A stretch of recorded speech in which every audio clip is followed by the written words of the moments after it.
La nuit des contes présente La petite voleuse, un conte japonais. Mademoiselle Aki était une jeune fille de 17 ans. Ses parents l'avaient gâtée.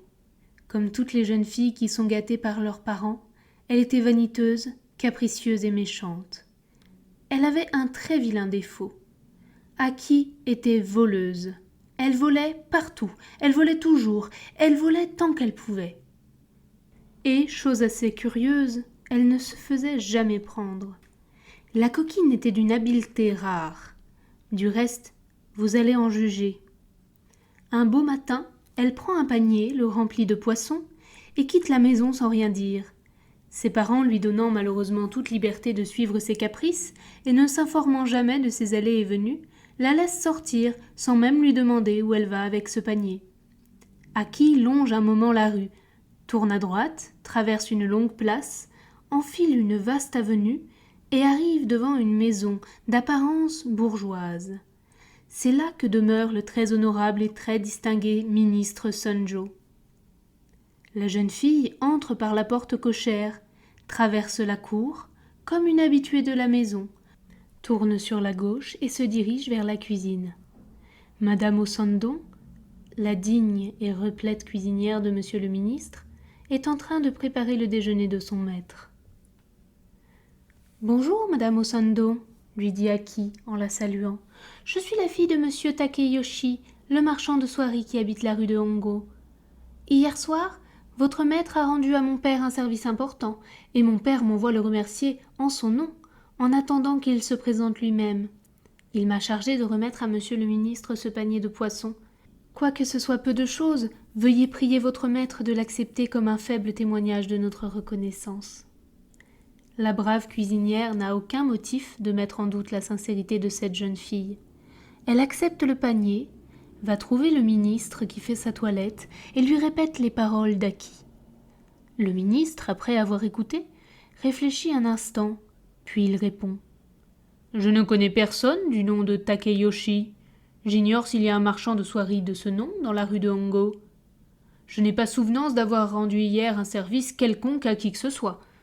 La chose m'eût été difficile, vu que je ne suis pas sortie hier de toute la journée.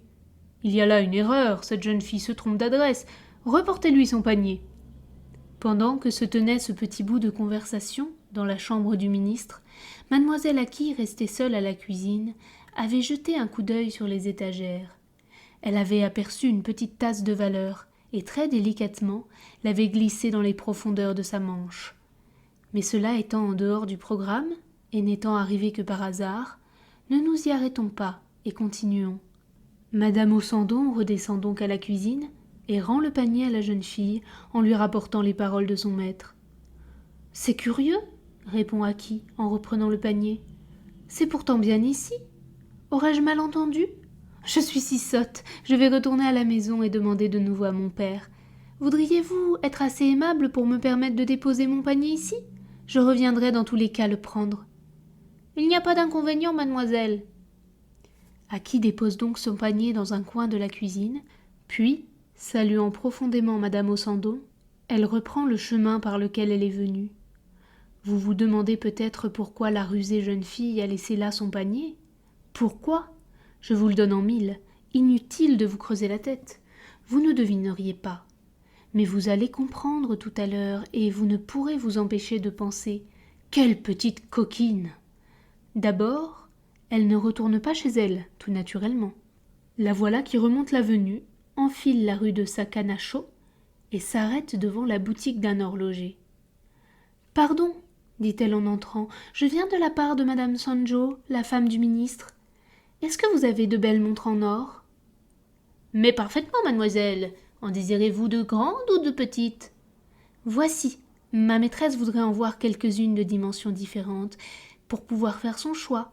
Elle est très fatiguée aujourd'hui et ne peut quitter la chambre. Il lui faut cependant une montre pour ce soir.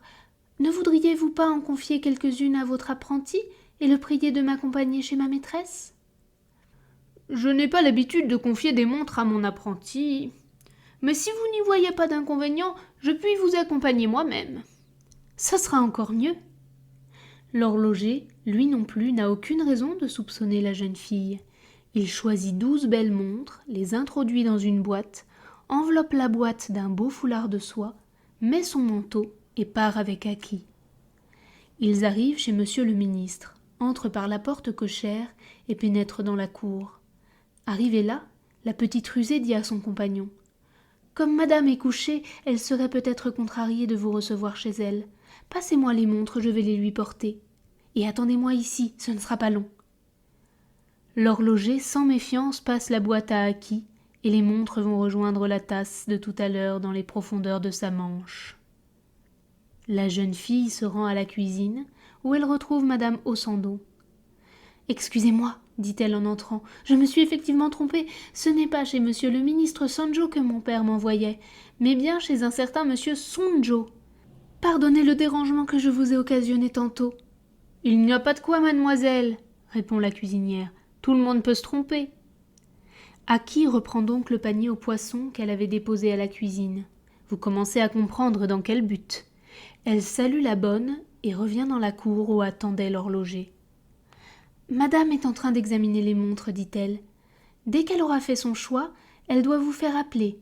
Patientez encore quelques secondes et veuillez m'excuser. Il faut que j'aille porter ces poissons à une amie de madame. » Là-dessus, elle le quitte et sort de la cour. L'horloger, qui la voit sortir un panier de poissons au bras, alors qu'elle est entrée les mains vides, n'a pas un instant la pensée de douter qu'elle soit une domestique de madame Sonjo.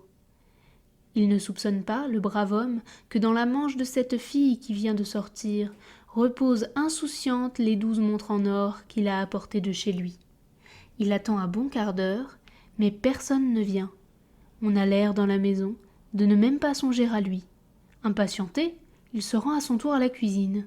« Eh bien, dit-il à la cuisinière, est-ce que madame a terminé son choix ? » ?»« Quel choix ? » ?»« Mais le choix des montres. »« Quelles montres ? » ?»« Les montres que je viens d'apporter et que j'ai confiées à la jeune fille pour les faire voir à madame. »« Quelle jeune fille ? » ?»« Celle qui vient de sortir avec un panier. »« Celle qui vient de sortir avec un panier ? » ?»« Oui. » Mais mon brave homme, cette jeune fille n'est pas plus employée à la maison que moi je ne suis employée au palais de l'empereur.